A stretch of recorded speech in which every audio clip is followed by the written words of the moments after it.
안녕하세요. 자, 이제 6회 모의고사, 이제 8월달 모의고사를 보시고 모의고사 결과표가 전달이 됐는데 정답률 분석을 해봤더니 공시세법에서 점수가 조금 낮은 것 같아요. 그래서 이 문제 수준 자체가 그 시험 임박하다 보니까 출제하시는 분들이 난이도를 조금 더 업을 시켰던 것 같아요. 난이도 업을 시켰는 것 같은데, 그런데 이제 결과가 어떻게 나왔는지를 좀 보시면, 이제 정답률 분석을 해봤더니 25% 이하가 이제 전체 정답률이 25%가 넘지 않으면 저희가 상이라고 표시를 하거든요. 근데 25%가 안 되는 상해 출제를 선생님은 2문제만 출제해 놨어요.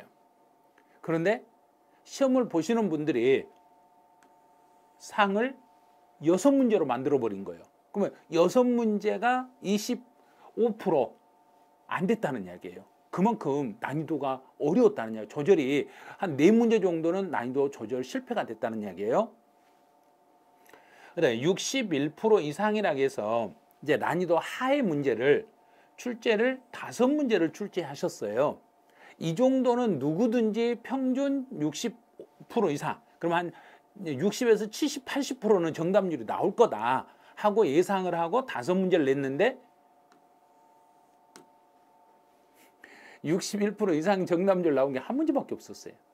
그럼 하의 문제가 하나가 되고 나머지는 전부 다 중상이 돼버렸더란 이야기예요. 그러면 이게 33회 때 시험 봤던 결과하고 거의 비슷해요. 33회. 그런데 평균은, 이번 평균이 이제 현장 모의고사를 보신 분들 평균은 38.7이에요. 근데 최고점은 공시세법의 최고점이 67.5예요. 말이 안 나오죠? 저도 말이 안 나와요. 아니 이게 세법 때문에 그런 게 아니라 지적법이 어려워서 아마 평균 점수 이렇게 내려갔을 거예요. 지적법에서 조금 12개 중에 약간 어렵게 내버리면 이런 일이 생긴다는 걸 조심하셔야 돼요. 그래서 평균이 38.7이고 최고 점수가 67.5 정도밖에 안 나와가지고 이제 본 시험에서 평균이 한 45점 정도 나오거든요. 대략 시험 보신 분들 전체 합쳐보면 평균이 45점 정도 나오는데 38점이니까 실제로 한 3문제 정도 더 틀렸다는 이야기예요. 그래서 난이도가 상당히 어려웠다 이렇게 보시면 돼요. 그러면 지금부터 이제 저희가 이제 8월 달에 모의고사 같은 해설해 드릴 건데 정답률에 따라서 어떤 식으로 공부할지 알려드릴 테니까 잘 들어보시고 혹시라도 나에 해당되면 꼭 그걸 보충을 해 주시기 바라네요. 자, 25번. 25번은 조세와 일반 채권의 관계에 대한 설명으로 옳은 걸 찾아라 그랬어요. 자, 난이도 상이네. 그럼 난이도 상이란 이야기는 정답률이 25%가 넘지 않았을 거란 이야기. 그런데 넘어버렸네. 그만큼 이거는 연습을 지금 많이 하고 계신다는 이야기예요. 자, 그럼 이것도 출제위원 생각하고 문제 푸는 분들 생각하고는 많이 달랐다는 이야기예요. 그럼 첫 번째 1번. 1번은 법정기일은 그랬네요. 법정기일이 나오면 딱 2개로만 생각하세요. 신고납부 세목이냐 보통징수 세목이냐. 신고납부 세목은 여기서 신고에 의하여 신고에 따라서 납세무가 확정되는 것을 신고납부 세목이라 하는데 신고납부 세목은 신고 기한의 다음 날이 아니라 법정기일은 신고일이 되겠습니다. 이렇게. 그럼 지금 여기에다 답을 하신 분이 15% 정도가 이게 맞다고 답을 하신 거예요. 자, 여기 옳은 걸 찾아야겠으니까. 근데 왜 맞다고 생각했냐면 여기는 제척기간의 기산일은 신고기한의 다음 날이 맞아. 그런데 서로 비교를 하셔야 돼. 자, 여기서는 제척기간의 기산일하고 법정기일하고를 구분하셔야 돼요. 제척기간의 기산일은 정부가 내가 숨겨놓은 걸 정부가 찾기 시작하는 때, 그러면 신고기한의 다음 날부터 찾기 시작하는 거고, 분배를 받을 때 법정기일은 어떤 재산을 매각했을 때 매각된 대금에서 내가 돈을 받아갈 때 언제부터 우선적으로 받아가냐, 그러면 대수는 빨라야 돼. 그래서 신고한 날을 기준으로 받아가겠습니다. 이런 식으로. 자, 두 번째, 법정기일 전에 전세권이 설정이 됐을 때, 이거는 상당히 어려워요. 법정기일 전에 전세권이 설정이 되더라도 그러면 일반적인 경우는 법정기일 전이니까 설정이 먼저가 되고 세금이 뒤로 밀리겠죠. 설정이 먼저 가져가고 세금이 밀리는데 문제는 그 재산에 대하여 부과된 종합부동산세는 그 재산. 자, 이제 그 해당 재산에 부과된 종합부동산세 이거는 당해세죠. 그 재산에 부과된 상속세나 증여세나 종합부동산세는 설정 일자에 관계없이 언제나 요 세금이 우선합니다. 그러면 임대차 보증 반환 채권은 이게 설정이에요. 설정은 종합부동산세 우선하지 못합니다. 자, 우선하지 못합니다 하는데 이걸 따로 설명을 좀 다시 해드릴게요.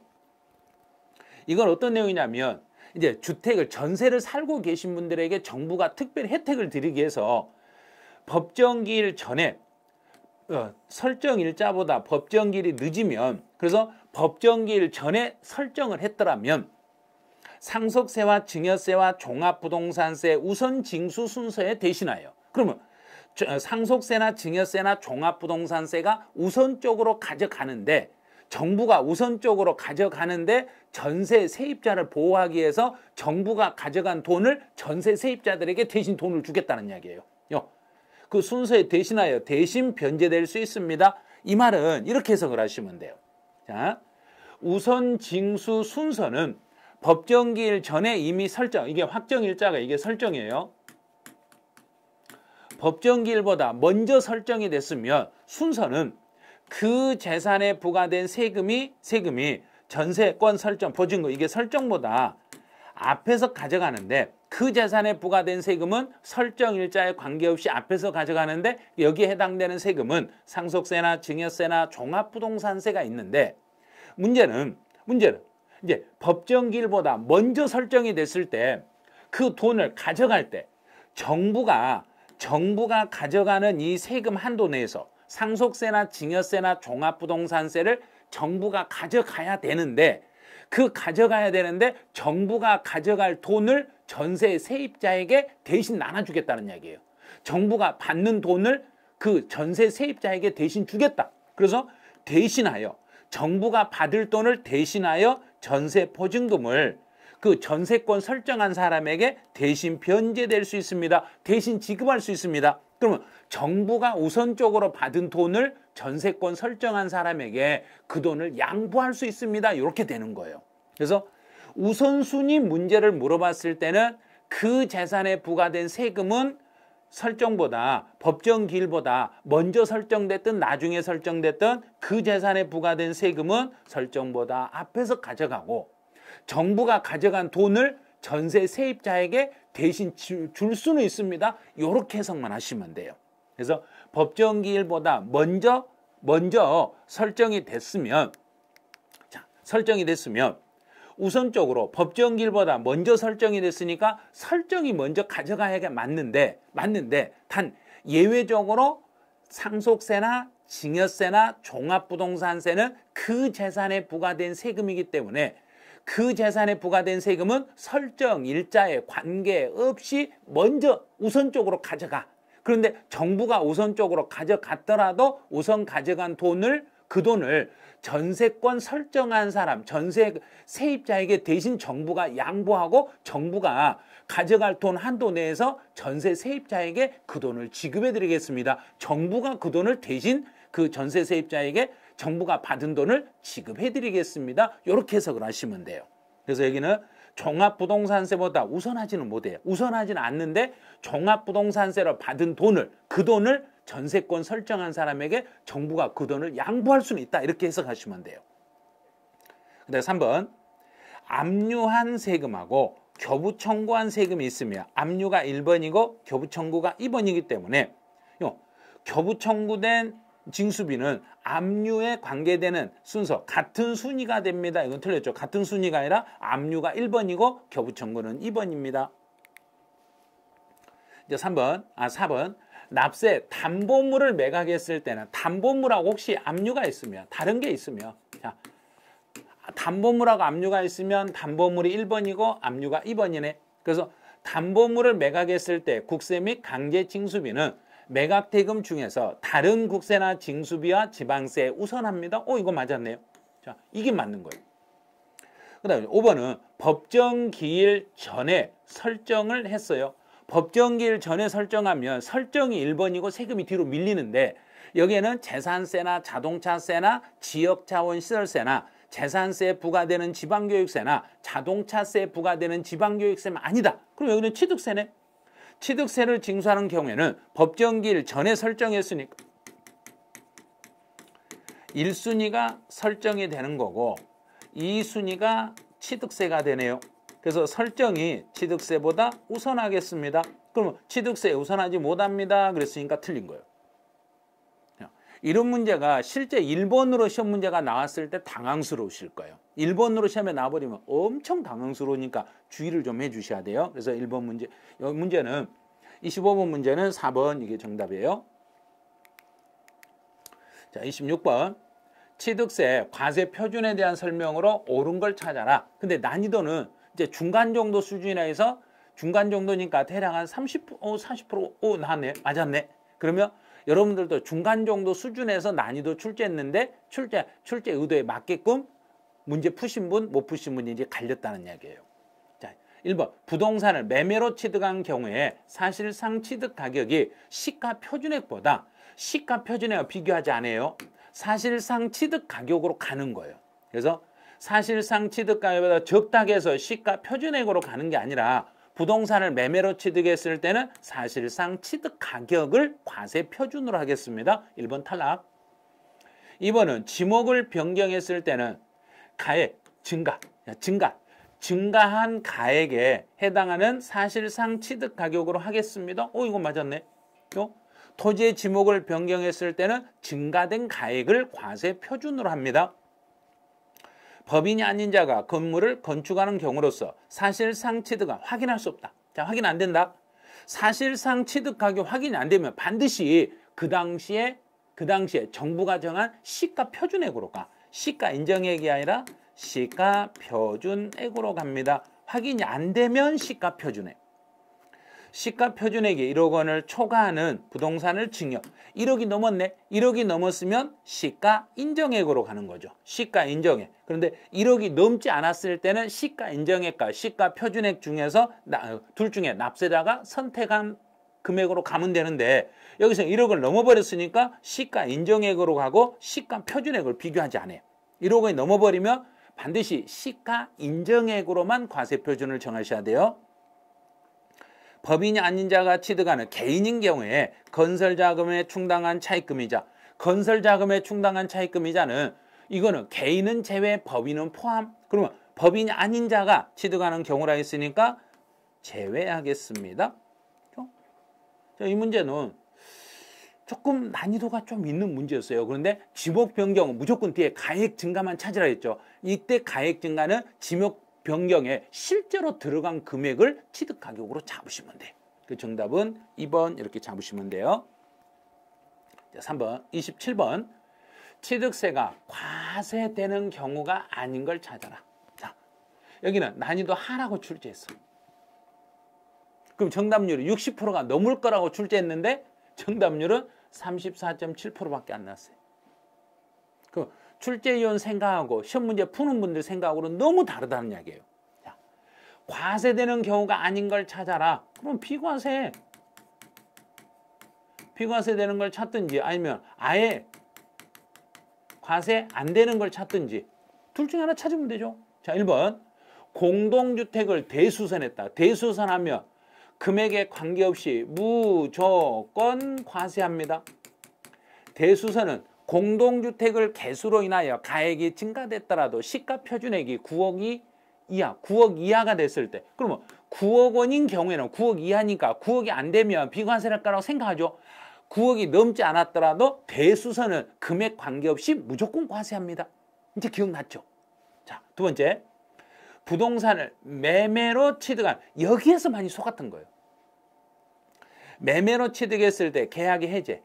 계약의 해제라는 것은 등기는 하지 아니하고, 등기하죠. 취득일로부터 60일 이내에 취득일로부터 60일 이내에 계약이 해제된 사실이 입증이 되면 취득이 아닌 걸로 봐서 다시 내가 물건을 샀다가 반품한 걸로 봐가지고 취득세 안 내도 돼. 그런데 여기서는 취득일로부터 2개월이 되는 날에 그러면 60일이 넘어버릴 수도 있죠. 예를 들어서 7월 달하고 8월 달 2개월이면 62일이잖아요. 60일 이내에 그랬잖아요. 60일 안에 계약이 해제된 사실이 입증이 되면 취득이 아닌 걸로 봅니다. 그런데 2개월이 되는 날에 계약을 해제했으니까 이 경우는 계약의 해제를 받아주지 않아요. 계약의 해제 불가능. 자, 그럼 물건을 샀다가 반품이 불가능하다는 얘기. 반품이 불가능하다는 이야기는 내가 돈 주고 산 걸로 본다는 이야기예요. 돈 주고 산 걸로 보니까 이 경우는 당연히 과세가 되겠네요. 세금을 물으셔야 돼. 과세. 자, 여기서 많이 속으신 거예요. 동그라미 2번에다가 답을 찍으신 분들이 정답으로 했다면 딱 난이도 하가 맞았어요. 그런데 2번에서 2개월이라는 그 개월수에 착각해버린 거예요. 파산 선고 처분이 되는 부동산을 취득했다. 그럼 이거는 다 알겠죠. 이거는 유상 취득으로 봐서 취득세를 과세하겠습니다. 자, 4번 채권자 대의권 행사에 의하여 공동 상속인들이 그러면 채권자가 등기해 놓은 것을 상속인들이 협의해서 다시 등기를 다시 재분할했잖아요. 그럼 이거는 상속인들 사이에 협의해서 재분할하는 경우는 이거는 초과되더라도 초과된 부분에 대해서는 새로운 취득이 아니에요. 이거는 취득이 아니니까 대의권 행사가 되어 있는 상태에서 상속인들이 다시 협의해서 다시 재분할하면서 당초 지분이 초과되더라도 초과분에 대해서는 취득이 아니에요. 그럼 과세 안 되네. 취득이 아니니까 여기 답이에요. 4번. 그 다음에 기부채납. 무상사용권을 제공을 받았네. 뭔가를 받았으니까 당연히 세금을 내야죠. 자, 이렇게 되는 거예요. 그럼 자, 2번에 하신 분들만, 동그라미 2번에 하신 분들만 조심하면 돼요.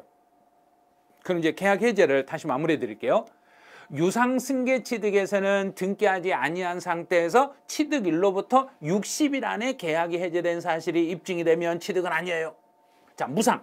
증여로 취득했을 때는 취득일이 속하는 달의 말일부터 3개월 안에 계약이 해제된 사실이 입증이 되면 취득이 아니에요. 이렇게 해서 그러면 증여는 증여받고 그 달 말일부터 3개월 안에 반품하면 되고 내가 돈 주고 샀을 때는 산 날로부터 60일 안에 반품하면 내가 물건을 구입하지 않았던 걸로 봐서 세금을 안 내셔도 돼. 근데 여기서는 취득일로부터 2개월이 되는 날 그랬잖아요. 2개월이 되는 날이니까 60일 넘을 수도 있어요. 60일이 넘어버릴 수도 있으니까 이런 경우는 반품이 안 됩니다. 이렇게 해서 가시면 돼요. 약간 동그라미 2번은 약간 억지스러운 지문이에요. 그래서 2번에다 찍으신 분들은 계약의 해제를 다시 한 번만 봐주세요. 유상승계했을 때 계약이 해제하고 무상승계 취득했을 때 계약 해제가 서로 다르기 때문에 똑같다고 생각하면 안 돼요. 유상은 60일 안에 계약을 해제해야 되고 증여는 3개월 안에 계약을 해제한다. 이 개념을 똑바로 딱 잡아놓으시면 돼요. 28번 난이도 하라고 출제했네요. 그러면 정답률이 60%가 넘었을 거라고 보는 거예요. 넘었잖아요. 딱 맞긴 했잖아요. 이렇게 문제를 내면 그래 문제 잘 내셨네 이렇게 되는 거예요. 자, 1번 환지 계획에 따라서 소유자가 이제 건축물은 그랬네요. 건축물. 그래서 제가 수업할 때 제가 이런 말 해줬잖아요. 이제 모래밭에서 어렸을 때 동심으로 돌아가시라고. 자, 손을 딱 놓고 모래를 탕탕 때리면서 헌집 줄게, 새집 달라 막 이런 거 했었잖아요. 그러면 헌집 주고 부셔버리고 새집을 지으니까 원시 취득으로 보는 거예요. 그래서 건축물은 원시로 취득한 걸로 보겠습니다. 만약에 이제 토지다. 그럼 토지는 옛날 거 주고 새로운 땅으로 바꿔서 주는 게 아니라 거기에 있는 땅으로 바꿔서 주는 거죠. 그래서 토지인 경우는 승계취득으로 인하여 승계취득으로 봐서 그 소유자에게 납세 의무를 지겠습니다. 이렇게 보면 돼요. 증여자의 채무를 인수하는 부담부 증여. 그럼 부담부 증여는 취득세는 취득일이 속하는 달의 말일부터 3개월 안에 달의 말일로부터 3개월 이내에 증여에 대한 취득세 신고 납부를 하시면 됩니다. 요 3.9% 답하신 분들 조심하세요. 부담부 증여도 그냥 통으로 부담부 증여는 그냥 증여 취득으로 봐가지고 세금 신고할 때는 증여 취득한 걸로 봐서 취득일이 속하는 달의 말일부터 3개월 안에 취득세 신고를 해주시면 돼요. 네, 토지나 건물을 취득한 자가 취득한 날 2년이 아니라 1년이죠. 인접한 토지나 건물을 1년 안에 인접한 토지를 계속 반복으로 거래했을 때는 전체를 한 건의 거래로 보고 취득가의 50만 원 여부를 따지겠습니다. 답은 3번이네. 자, 4번. 취득세를 시가 인정액으로 신고한 후에 시가 인정액으로 신고했다가 너무 적게 신고해서 과소 신고해서 시가 인정액으로 수정 신고했네. 정부가 경정하기 전에 수정 신고를 하면은 이거는 시가 인정액으로 했다가 시가 인정액을 다시 수정 신고했기 때문에 이런 경우는 가산세를 부과하지 아니하겠습니다. 이렇게. 이제 법인 설립. 자, 법인 설립 나왔네요. 법인 설립 딱 보는 순간 과점 주주가 되더라도 납세 의무는 발생하지 않습니다. 5.4% 하시는 분들 반드시 기억하셔야 돼요, 이분들. 설립시는 세금 없다, 설립시 없다, 설립시 없다. 이렇게 반드시 기억하세요. 설립시 과점 주주가 되더라도 설립시의 과점 주주가 되더라도 취득세 납세 의무는 없어요. 설립시는 없어요. 이렇게 암기를 해 놓으셔야 되죠.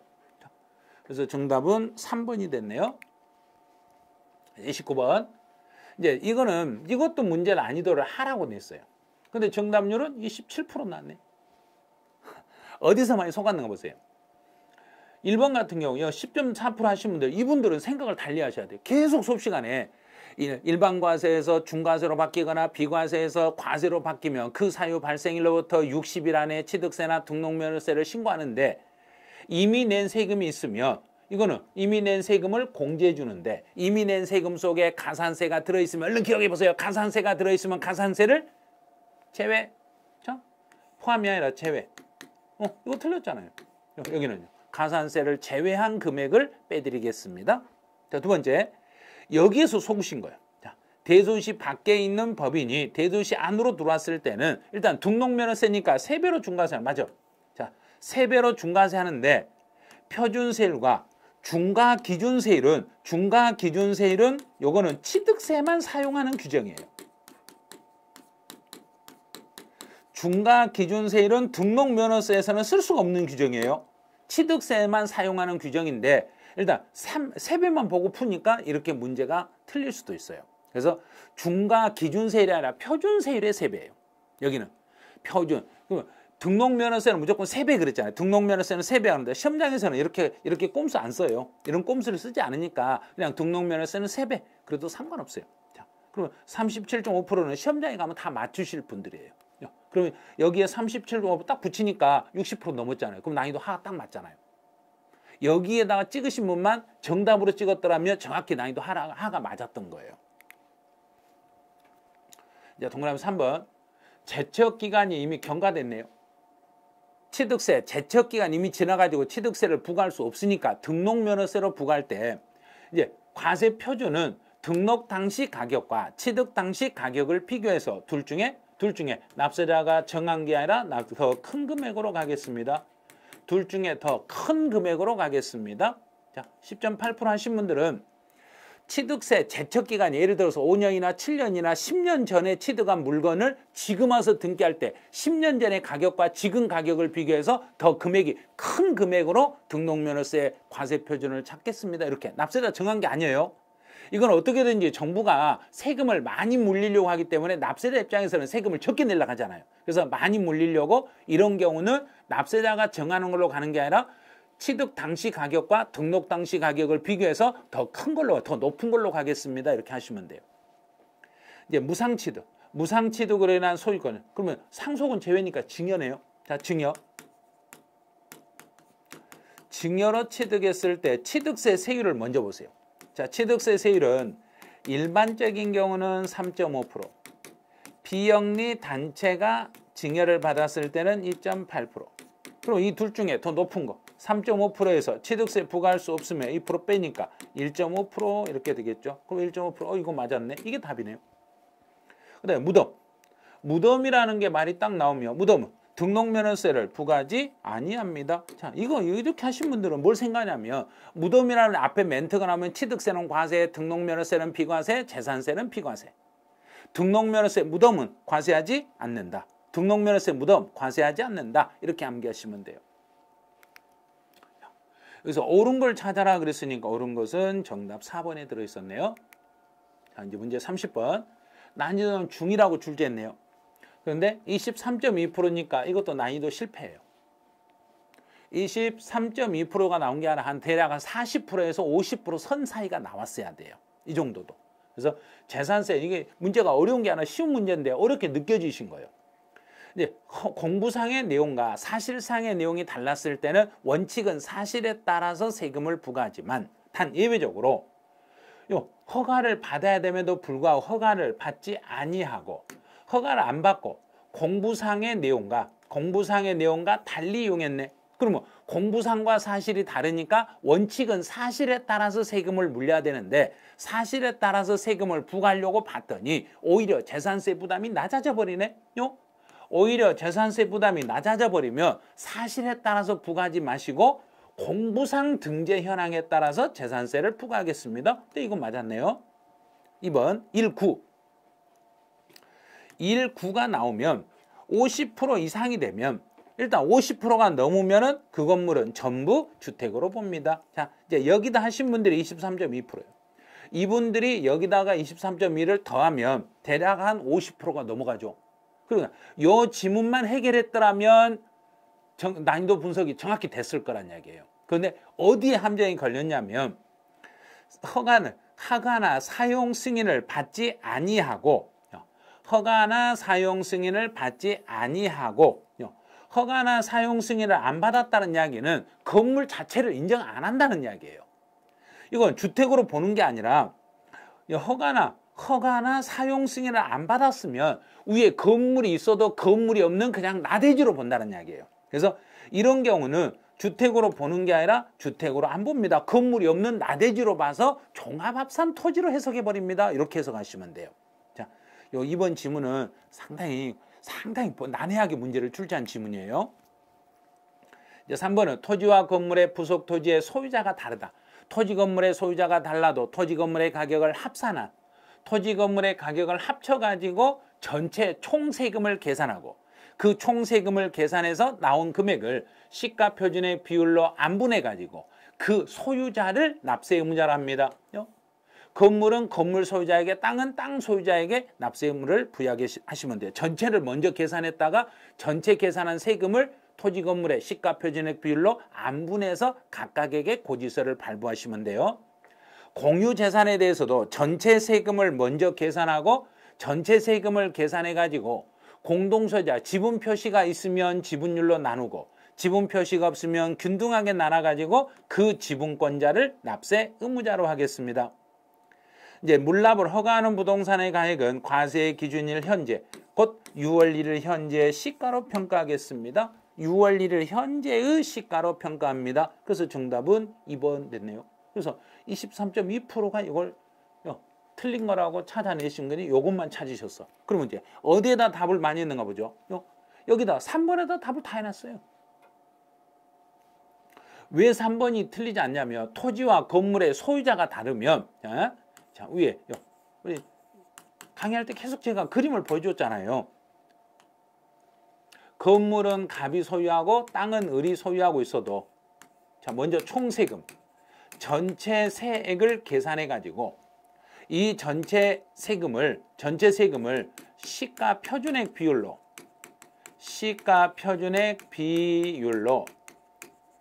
안분 계산하겠습니다. 시가 표준액 비율로 안분해 가지고 그 각각의 소유자를 납세 의무자로 하시겠습니다. 이렇게 됐잖아요. 그럼요. 시가 표준액 비율로 안분해 가지고 그 소유자를 납세 의무자로 하시겠습니다. 3번은 맞았어요. 그래서 정답은 2번이 됐던 거예요. 31번 문제 가보죠. 옳은 걸 찾아라 했는데 이거 난이도 중으로 출제했어요. 난이도 중으로 출제했는데 정답률이 17.8% 난이도가 상돼 버렸네. 세율 암기 좀 그렇게 하시라 해도 안 하시는 거예요. 왜 세율 암기 안 하신 거 모르겠어요. 저 세율 암기 않고도 시험 합격할 수 있는 자신 있으면 하지 마세요. 그런데 세율은 기본으로 세 문제가 나와요. 기본으로 나오니까 세율은 좀 암기하고 시험장에 가셔야 돼요. 그게 시험 보는 분들의 자세라고 보시면 돼요. 그래서 시험 준비를 할 때 우리 세법 공부하실 때는 세율은 기본으로 좀 암기를 해주시라는 거. 제가 이 영상을 들으신 분들은 세율에 대해서는 암기가 다 되셨을 거예요. 제가 유튜브에 세율만 종합해서 다 올려놓은 거 있잖아요. 그냥 그거 한 번만 듣고 계속 반복하시면 세율은 다 암기할 수 있어요. 다시 한번 해보세요. 그거. 고급 오락장 사치 그러면 4%. 네, 과밀억제권 이외에 읍면지역, 지방에 있는 공장용 건축물, 일반 건축물이니까 0.25%, 도시에 주거지역에 있는 공장용 건물이 0.5%, 지방에 있는 건 0.25%. 또 허가를 받아야 되는데 허가를 안 받았네. 허가받지 않고 6개월이 지나지 않는 건물의 부속 토지. 그러면 허가받지 않는 건물의 부속 토지는 이건 별도 합산 토지예요. 별도 합산 토지니까 0.2에서 0.4까지 초과 누진세로 갑니다. 이건 맞았네. 자, 고급주택. 고급주택은 사치가 아니에요. 왜 사치라고 생각한가 모르겠어요. 고급주택은 사치 아니에요. 재산세에서 고급주택은 일반주택이라고 했잖아요. 기억나잖아요. 아차 기억났죠. 고급주택은 재산세에서는 사치가 아니라 일반 주택으로 봐서 0.1에서 0.4까지의 초과 누진세로 갑니다. 봐요.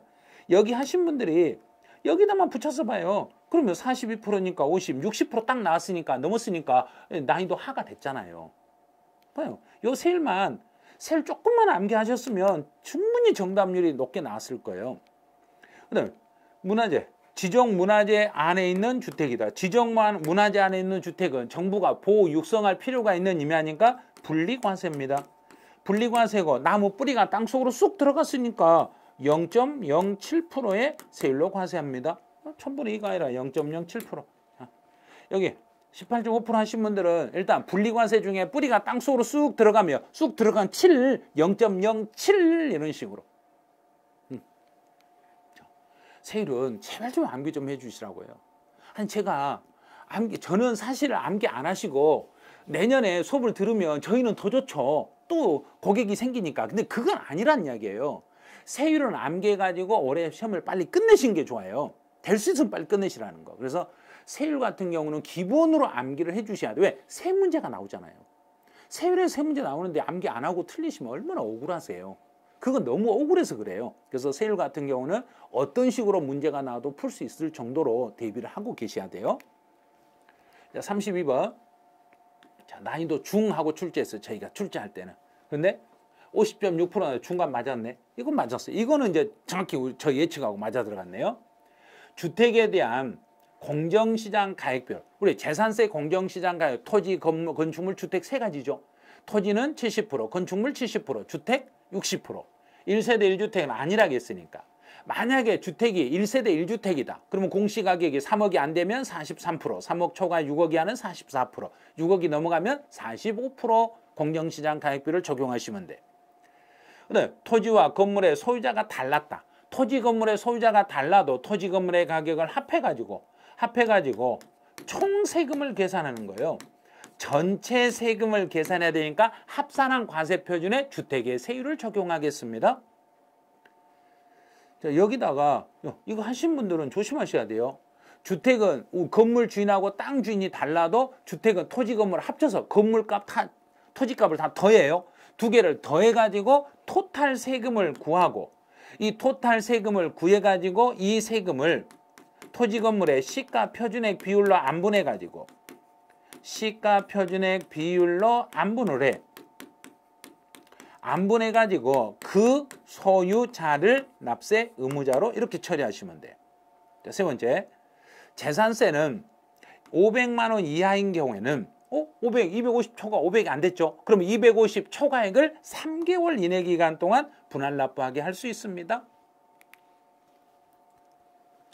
사설, 유료, 돈 받았네. 이 도로인데 내가 돈을 받았어. 그럼 그 도로 땅 주인이 돈 받고 통행료를 받고 땅을 이용하게 하네. 그럼 당연히 과세죠. 유료니까 과세하지 아니한다. 틀렸잖아요. 주택은 20만 원 이하다. 주택에 대한 재산세가 20만 원도 안 되면 전체를 묶어서 7월 달에 일시에 한꺼번에 부가징수할 수 있습니다. 주택만 그러는 거예요. 주택만 20만 원도 안 됐을 때는 7월 달에 한 번에 그냥 걷어버 9월 달로 나가는 거 아니에요. 원래는 반절은 2분의 1로 나눠 반절은 7월, 반절은 9월인데 20만 원도 안 되면 7월 달에 한 번에 그냥 모아서 한 번에 세금을 징수해 버리겠습니다. 이렇게. 정답은 4번이네요. 자, 33번. 종합부동산세에 대한 내용으로 틀린 거. 여기서 난이도가 중간 정도 된다. 저는 이 문제, 제가 이거 문제 보면서 이거 중이 아니라 상이다. 이거는 분명히 상으로. 봐요. 17.8%만 정답을 맞추셨잖아요. 이거 그렇게 설명을 했잖아요. 주택에 대한 과세 표준, 종부세에서 과세 표준이 나오면 1세대 1주택이면 전체 공시가격을 합한 금액에서 12억을 공제하고 1세대 1주택이면 12억을 공제하고 1세대 2주택 이상이면 9억을 공제하고 뒤에다 반드시 곱하기 공정시장 가액비를 곱하세요. 공정시장 가액비를 곱하세요. 이제 기억난가요? 공정시장 가액비를 곱해야 되는데 공정시장 가액비를 곱하지 않았으니까 네가 틀렸네요. 그래서 1번이 답이에요. 진짜 이거 백선 할 때도 그렇게 알려드리고 내용 정리할 때도 할 때마다 알려드리잖아요. 그런데 할 때마다 틀리시잖아요. 시험장에 가서만 맞추시면 돼. 자, 이제 우리가 약속을 해야 돼. 자, 약속을 해야 돼. 시험장에서는 내가 맞출 거다. 자, 여러분 약속을 하셔야 돼요. 이제 틀린 지문을 시험장에 가서는 절대로 안 틀리겠다. 나는 시험장에서는 이건 무조건 맞춘다. 종부세 과세 표준이 나오면 공정시장 가액비리 있는 것부터 찾는다. 공정시장 가액비리 없으면 무조건 틀렸다. 이렇게. 이걸 기억해 주시면 돼요. 납세의무자가 법인이며 별도합산 토지다. 종합합산 토지든 별도합산 토지든 개인 법인은 구별하지 않아. 그런데 여기서 헷갈린 거예요. 자, 토지는 개인이든 법인이든 따로 구분하지 않아. 토지는 개인 법인 상관없이 별도합산 토지는 0.5에서 0.7의 초과 누진세를 적용합니다. 개인이든 법인이든 상관없어요. 똑같아요. 토지는 개인이든 법인이든 세율이 똑같은데 주택만 다르다는 거. 주택만 다르다는 거. 자, 종합부동산세를 내가 신고 납부 방법을 할 때는 12월 1일부터 12월 15일 사이에 신고 납부하시면 돼. 내가 신고하고 싶으면 12월 1일부터 15일 사이에 하시면 돼. 본인이 하면 돼요. 본인이 국가가 버는 거 무시해버리고 본인이 알아서 12월 1일부터 12월 15일 사이에 신고하고 납부하시면 됩니다. 이제 고지서 발급이네. 고지서 발급은 딱 하나. 납부 개시 5일 전. 개시 5일 전에 고지서를 발부하는데 여기서 조심할 거예요. 종합부동산세는 토지에 대한 세금과 주택에 대한 세금, 과세표준과 세금을 구분 기재하여. 자, 과세표준과 세액을 구분해가지고 납부 개시 5일 전에 고지서를 발급하시겠습니다. 자, 동고봉양. 부모 모시는 거 무조건 양도세랑 똑같아. 부모 모실 때는 10년. 자, 10년 동안은 각각의 세대로 봐주고 결혼해가지고 세대를 합쳤을 때는 결혼하고 5년 동안은 각각의 세대로 봐드리겠습니다. 이건 양도소득세나 종합부동산세나 같은 규정이에요. 자, 이렇게 계산 문제를 내놓고 이런 식으로 내놓으면 진짜 출제위원이 자, 이걸 왜 출제했는가를 한번 제가 물어봤어요. 저 이제 이번 모의고사는 임교훈 선생님 출제했잖아요. 이걸 왜 냈냐 했더니 작년에 나왔던 문제하고 문제 약간 변형했잖아요. 그래서 작년 시험에 나왔던 유형이에요. 그런데 여기서는 분리과세 주택 임대소득에 대한 사업소득 금액을 찾아라. 그러면 사업소득 금액은 총 수익 금액에서 필요경비 빼고 공제할 거 다 뺀 나머지를 사업소득 금액이라고 그래요. 자, 이제 보죠. 임대보증금은 4억, 3억, 2억을 받았어. 그 다음에 기준시가는 3억, 2억, 2억, 1억. 근데 기준시가가 2억이 여기 넘지 않았네, 두 개는. 기준시가 2억이 넘지 않았는데 면적이 여기는 45인데 여기는 40이네. 그러면 면적이 40이 안 넘고 40 이하이고 기준시가 2억 이하면 간주 임대료 계산할 때 주택수에서 빠지죠. 그럼 여기는 주택수에서 빠지니까 주택이 2개만 있는 걸로 봐서 2개만 봐서 임대 보증금에 대한 간주 임대료는 계산할 필요가 없어. 그럼 이제 월 임대료 계산해야죠. 매월 임대료는 80만 원이네. 곱하기 80만 원인데 2024년 3월 1일부터 12월 말까지니까 이제 3월 1일이니까 1월, 2월 빼니까 10달이네. 10개월. 그러면 10개월이니까 이제 800만 원이 되겠네요. 자, 이 800만 원, 2천만 원이 넘지 않았으니까 분리과세를 선택할 수 있죠. 자, 분리과세를 선택할 때 이제 뺄 때, 여기서 이제 뺄 때, 자, 각주 임대기간 A주택은 등록이 돼 있고 B주택과 C주택은 등록 임대주택 해당하지 않습니다. 그러면 여기는 미등록이네. 그러면요, 지금요 C주택은 미등록이니까 800만 원에서 필요경비로 뺄 때는 미등록이니까 곱하기 50%만 빼드리겠습니다. 50%. 자, 그러면 800이 50%니까 400이죠. 그 다음에 또 하나 주의할 게 있어, 이제. 근데 여기서 이제 조심해야 될 게 뭐냐면, 이제 다른 종합소득 금액이 2천만 원이 넘지 않았을 때는 추가로 200을 더 빼줘. 자, 그러면 다른 소득 금액이죠. 주택임대소득 이외의 다른 종합소득 금액은 1,800밖에 안 되네. 그럼 1,800밖에 안 되니까 미등록이면 필요경비 50% 추가로 200만 원을 빼주죠. 그러면 추가로 200만 원을 더 빼주면 이제 소득 금액은 400에서 200을 빼니까 200만 원이 사업소득 금액으로 계산되겠습니다. 자, 그럼 200만 원. 맞는가 봐야죠. 200만 원. 오, 맞네요. 여기 있네요. 그래서 정답은 2번이에요.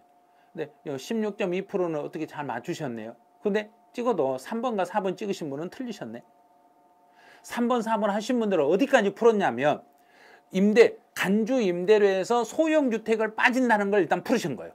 소형주택이 빠고 거기에 미등록이면 50% 공제가 된다는 것까지 아신 분은 자, 여기까지 왔어요. 여기까지 왔는데 다른 종합임대소득, 이게 주택임대 이외 다른 종합소득이 2천만 원이 넘지 않았을 때 추가로 200을 빼준다는 걸 몰라서 틀리신 거예요. 그러면 여기 지금 하신 분들이 21% 되신 분들은 이제 미등록이면 200을 빼주고 등록이면 400을 빼준다는 걸 알면 시험장에 가서 이런 유형의 문제가 나오면 풀어낼 수 있는 자신이 생기시는 거예요. 그냥 막 틀렸다고 이거 포기하려고 하지 마시고 미등록이면 50% 200만 원. 등록이면 60% 400만 원 공제합니다. 이렇게 알고 계시면 아마 풀어낼 수는 있을 거예요. 정답은 2번이었네요. 35번. 옳지 않는 걸 찾아라. 난이도 하라고 출제했어. 그런데 정답률은 48% 나와서 난이도 하가 아니라 중이 돼버렸네요. 자, 1번. 이 주권을 적법하게 평가하여 별도로 평가하여 신고했어요. 여기까지 별도로. 이 주권을 별도로 신고하면 기타 소득이 됩니다. 기타. 자, 이런 경우는 양도소득이 아닙니다. 네, 맞아요. 자, 두 번째. 피상속인의 사망자의 소득금액과 살아있는 사람의 소득금액은 서로 구분하여 계산하는 게 원칙입니다. 여러 사람이 공동으로 소유한 자산을 양도했을 때는 각 거주자가 납세물을 지고 각각은 연대 책임 없습니다. 여기까지는 그렇게 막 어렵진 않는데 1번에서 여기 함께라는 생각을 해버린 거예요. 함께보다는 별도로 평가하여 신고했다. 여기까지를 보세요. 이 주권은 별도로 평가해서 신고하면 함께 가든지 안 가든지 별도로 평가해서 신고하면 기타 소득으로 바로 바뀌는 거예요. 별도로 평가해서 신고하면 기타 소득으로 바뀌겠습니다. 이제 특수관계인 나네요. 특수관계인에게 자산을 증여한 후에 증여받은 자가 10년 이내에 다시 양도해서 증여자가 직접 양도한 것으로 보는 경우는 중간에 있는 을은 그냥 바지사장으로 해석하시면 돼요. 그래서 이런 경우에 납세임자는 증여자가 자산을 직접 양도한 것으로 봤을 때는 증여자와 증여받은 수증자는 연대하여 납부할 의무가 있습니다. 특수관계인에는 연대 책임이 있겠습니다. 5번. 지목이나 지번이 변경이 되거나 보류주로 충당하는 것은 양도가 아닙니다. 진짜 쉽죠? 여기가 48%고 자, 1번 지문을 24%가 풀어냈다고 보세요. 그러면 70% 정답률이 나와서 난이도 하가 맞았다는 거예요. 그래서 1번 지문만 정확히 딱 풀어버리면 이 문제는 난이도 하로 딱 정해지는 문제예요. 그래서 별도로 평가라는 말이 딱 뜨면 이 주권에서 별도 평가 나오면 다른 집은 아무것도 상관없어요. 별도 평가 그러면 별도로 기타 소득이다 이렇게 잡아버리시면 돼요. 36번 틀린 여기도 난이도 하라고 출제했네요. 그런데 정답률은 36.7이에요. 그럼 여기도 뭔가 지문 하나가 꼬였다는 이야기예요. 지문 하나만 풀어냈으면 정답률 난이도 하가 딱 맞게 된 거예요. 자, 1번 70%의 세율이 적용되는 등기된 주택이네요. 자, 이것만 풀어낼 줄 알면 정답률이 훨씬 높아지는 거죠. 이거요.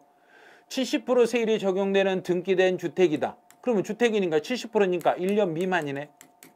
1년 미만 보유해야만 세율이 70%가 돼. 그러면 이런 게 1년이 안 됐으니까 장기보유 특별공제는 받을 수 없지만 등기가 됐으니까 기본공제는 받을 수 있습니다. 모두 적용받을 수 없어요. 그래서 1번이 바로 틀렸어. 자, 1번 정답하신 분들은 36번 7%니까 이건 대단하신 거예요.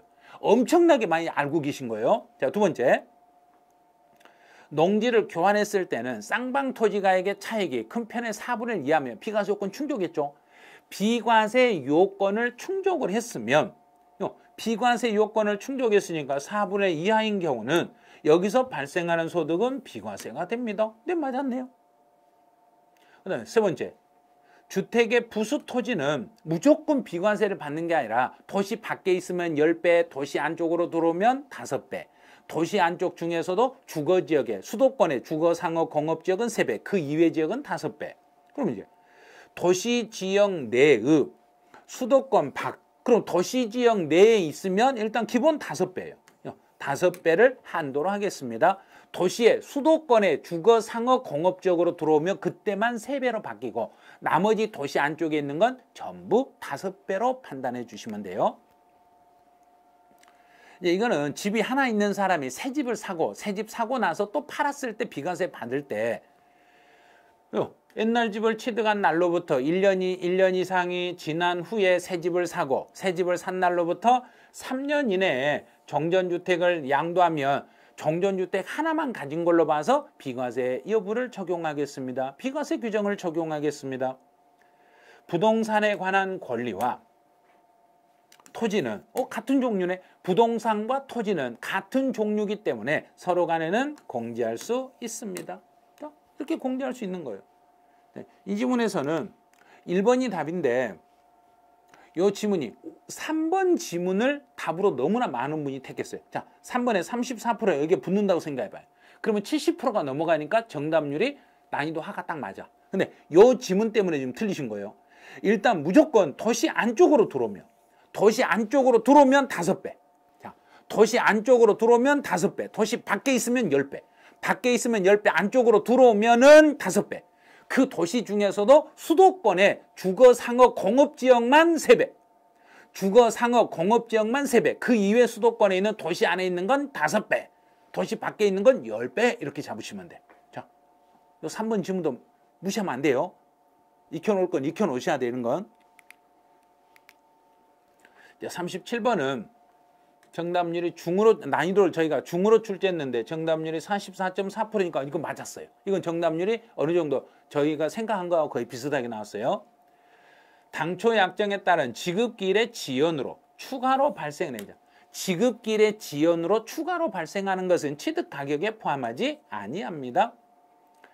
양도 가액을 계산할 때 사업소득 금액에서 이미 필요경비에 산입한 금액이 있으며 다른 소득에서 이미 필요경비로 산입한 게 있으면 이를 빼고 이를 공제한 금액으로 갑니다. 네? 그래 공제한 금액으로 하죠. 다른 데서 이미 필요경비로 산입했으니까 산입한 금액만큼은 빼버리고 그걸 뺀 나머지를 취득가격으로 잡겠습니다. 이제 경제학적 다시 재측량하면서 면적이 증가됐네. 재측량하면서 면적이 증가됐으면 그 증가된 사람에게 징수한 조정금이 있는데 이 조정금은 취득 가격에 포함하지 아니하겠습니다. 3번 틀렸네요. 근데 국민주택 채권을 매각했을 때 매각 차손은 금융기관에 매각했을 때는 전액을 공제받을 수 있습니다. 공제 받을 수 있는데 금융기관에 매각했을 때는 전액 공제가 가능합니다. 전액 공제를 받을 수 있어요. 또 이용의 편의를 위해서 지출한 비용은 이건 자본적 지출로 인정을 받을 수 있는데 인정을 받으려면 두 가지가 있어야 돼요. 자, 증빙 서류를 수치 보관하지 않았고 보관 안 했으면 안 되죠. 또 수치 보관 안 했더라도 금융거래 사실이 확인되면 그런데 금융거래에 의해서도 확인도 안 됐네. 둘 다 안 됐네. 이거는 자본적 지출로 인정을 해주고 싶은데 증빙도 없죠. 계좌이체 내역도 없죠. 그러면 이런 경우는 인정되지 않습니다. 이런 건 안 돼. 인정을 받으려면 반드시 증빙이 있어야 돼. 증빙이 있든지 아니면 그 계좌이체 내역이라도 확인되든지. 그러면 정답은 여기서 보니까 틀린 걸 찾아라 그랬죠. 틀린 걸 찾아라 그랬으니까 1번, 2번, 3번. 3번은 완전히 틀렸네요. 3번은 틀렸고 5번은 둘 다 안 돼 있으니까 공제를 못 받는 거 맞았고 그럼 정답은 3번 이렇게 가는 거죠. 38번.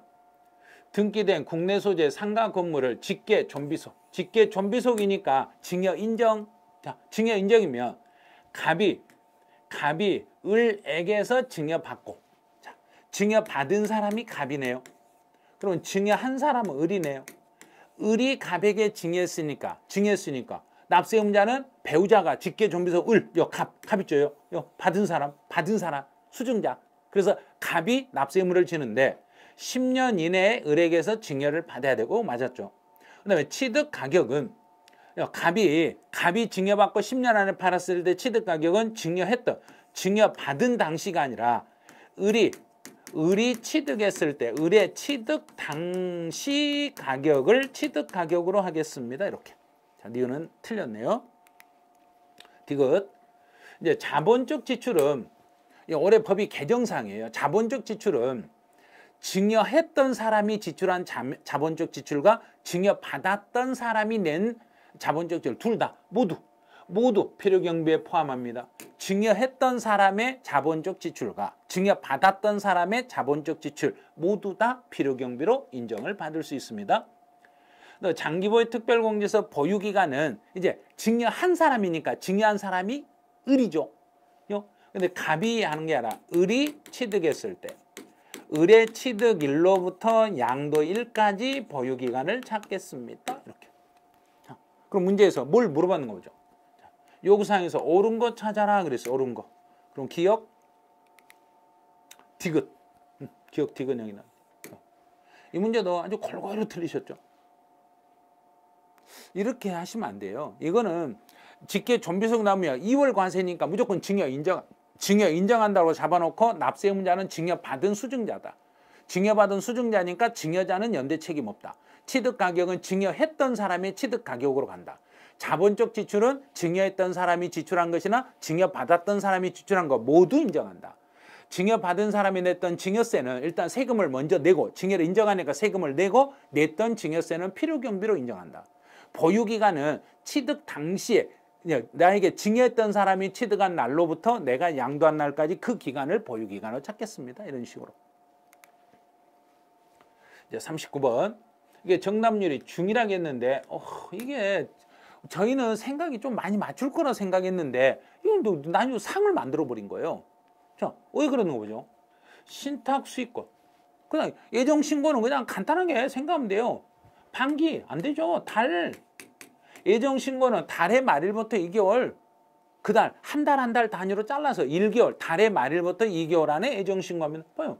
여기 하신 분들은 이게 옳은 걸 찾아라. 이게 올바르라고 생각. 반기가 되는 것은 주식만 반기, 주식. 이거 신탁 수익권 아니에요.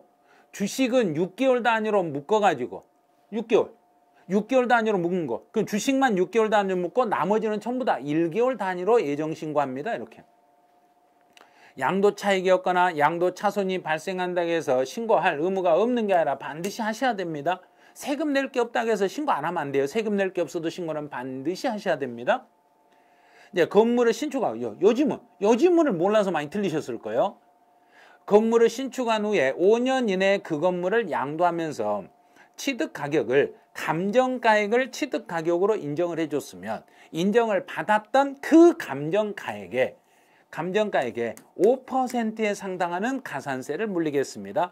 5년 안에 양도하면서 취득 가격을 감정가액이나 환산 취득 가격으로 적용했을 때는 그 적용을 받았던 감정가액이나 적용을 받았던 환산 취득 가격의 5%를 가산세로 물리시면 됩니다. 그래요. 자, 4번. 예정신고를 해야 될 자가 예정신고를 하지 않았네. 예정신고 안 하면 예정신고 반드시 해야 되잖아요. 반드시 해야 되는데 안 했으니까 정부가 결정해서 통제해버릴 수 있겠죠? 과세표준을 세액을 결정해서 통제할 수 있겠습니다. 오, 맞았어요. 자, 그 다음에 5번. 5번에다가 정답을 찍으시면 제발 생각을 하세요.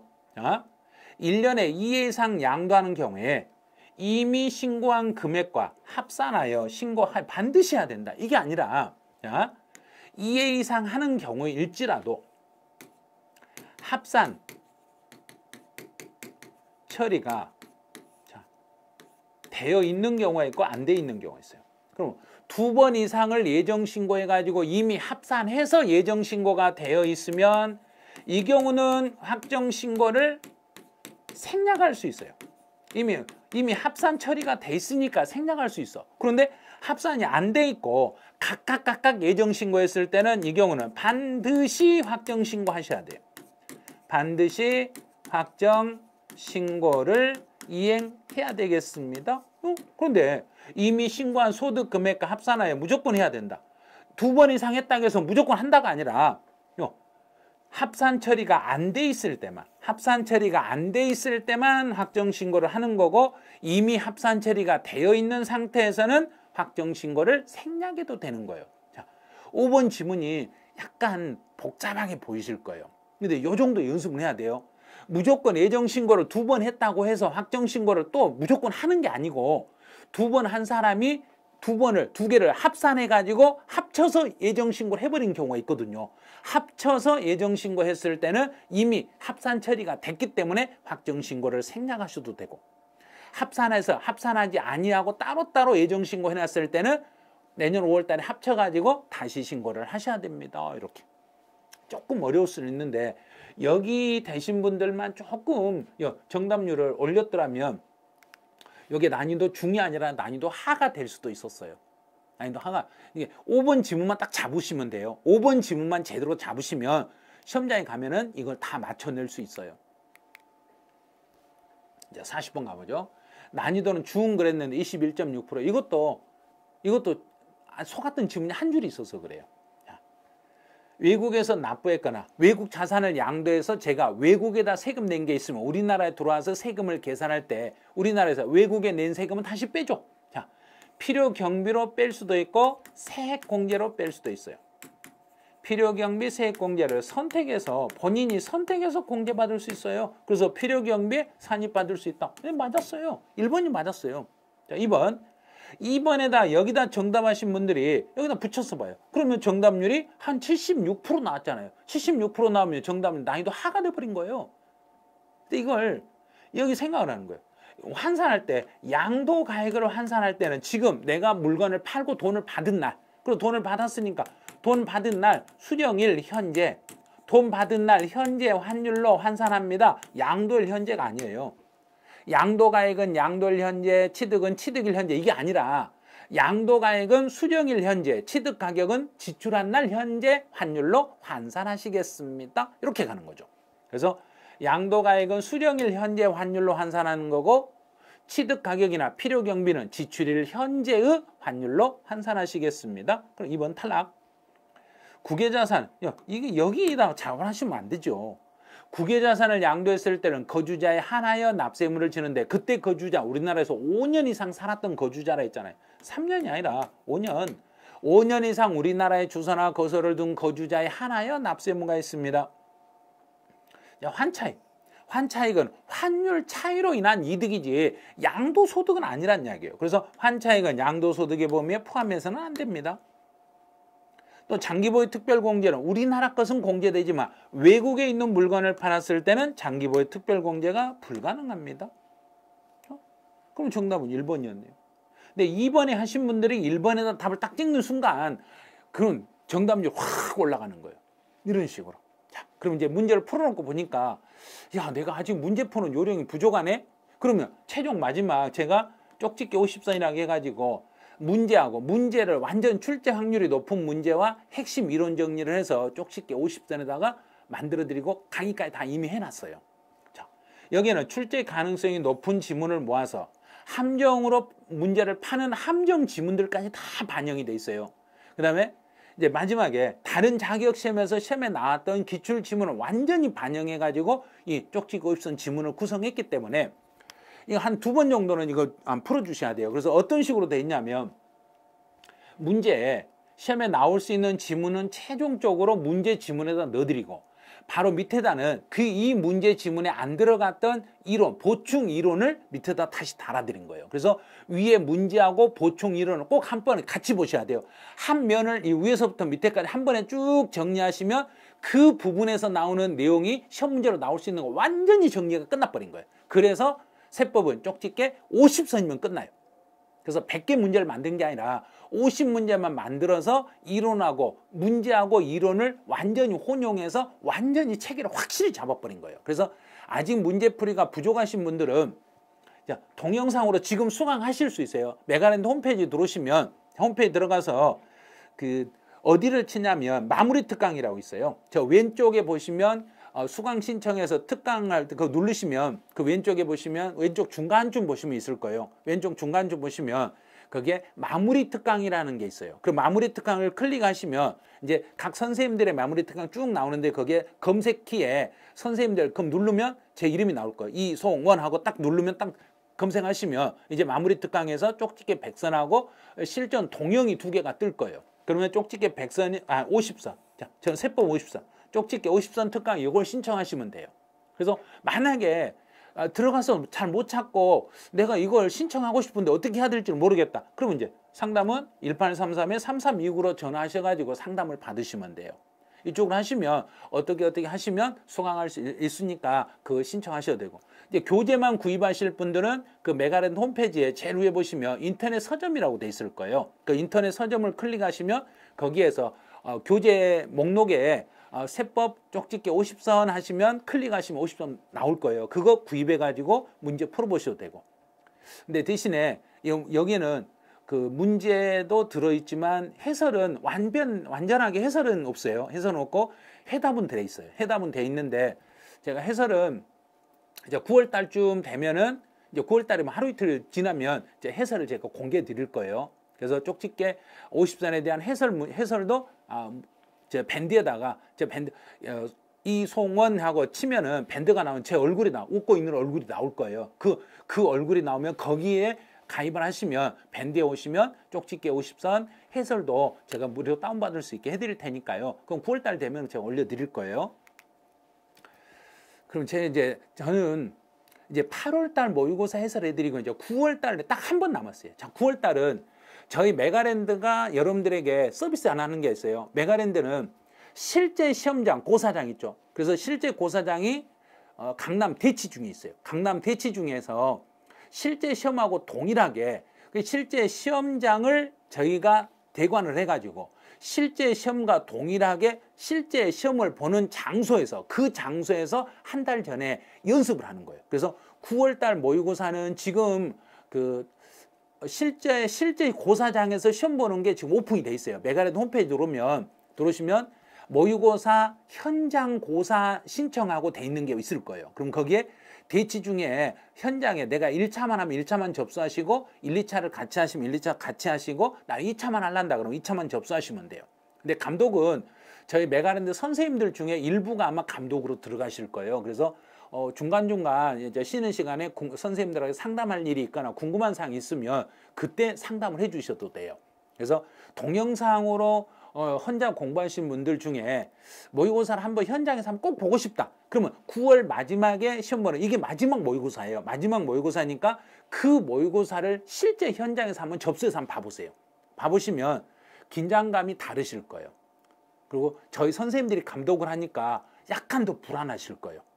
직접 저희 선생님들과 감독을 하고 감독관 사인도 하고 체크도 하고 모든 걸 다 확인하고 막 다니면서 하거든요. 그래서 그 실제 시험장에서 하고 분위기가 똑같은 형태로 할 거예요. 똑같은 형태로 하니까 실제 시험장의 분위기를 느껴보실 분들은 대치중학교에서 하는 그 현장 모의고사 접수를 해가지고 그때 한번 봐보시기 바라네요. 자, 그럼 저는 이제 8월달 모의고사 해설은 여기서 마치고 저는 이제 마지막 9월달 모의고사는 제가 출제했어요. 그래서 9월달 모의고사에서 정답률 분석이 나오면 그때 다시 만나기로 하고 오늘은 여기서 마치죠. 그래서 8월달 모의고사 너무 어렵게 출제한 거 어떻게 보면 저희 선생님들 입장에서는 약간 죄송스럽고 또 공부를 하고 계시는데 많이 실망을 드려서 조금 미안한 감은 있는데 그래도 부족한 부분을 조금 더 채울 수 있게끔 내가 이게 부족했구나. 이걸 부족했으니까 조금 더 채워야 되겠구나. 이런 생각을 하시고 마지막까지 최선을 좀 다해 주시기 바라네요. 자, 그러면 저는 8월달 모의고사 해설은 여기서 마치고 9월달에 다시 만나뵙기로 하죠. 네, 수고하셨습니다.